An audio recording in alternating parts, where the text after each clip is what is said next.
জনগণকে আপনারা মোটিভেশন করবেন, জনগণকে দাওয়াত দিবেন, জনগণকে বলবেন যা কিছু হচ্ছে কোরআন না মানার কারণে। কোরআন দিয়ে যদি দেশ শাসন হয় শান্তি ফিরে আসবে।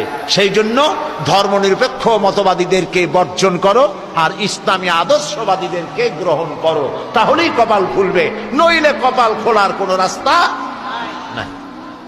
নবী করিম সাল্লাল্লাহু আলাইহি সাল্লাম এরকম একটি রাষ্ট্র তৈরি করেছিলেন যেখানে চুরি ছিল না, ডাকাতি ছিল না, জেনা ছিল না, ব্যভিচার ছিল না, সবাই মানুষকে ভালো কাজের আদেশ দিত। সুবহানাল্লাহ। হযরত আবু বকর রাদিয়াল্লাহু তাআলা আনহু তিনি ক্ষমতায় এসেছেন আর বিচারপতি বানাইছেন হযরত ওমর রাদিয়াল্লাহু তাআলা আনহুকে। 1 বছর পেরিয়ে গেল। ইতিহাস লিখছে ফামাকাসা আমান কামিলান ফালাম ইখতাসিম ইলাইহি ইসনান।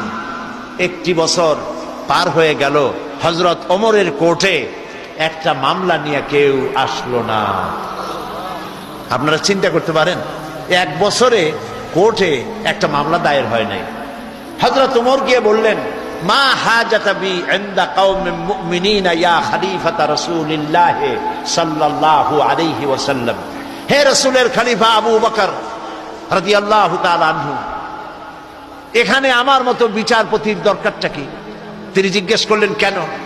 বললেন এই জন্য যে গত 1 বছরে আমার কাছে কোনো মামলা দায়ের হয় নাই, আমি বসে বসে করবোটা কি?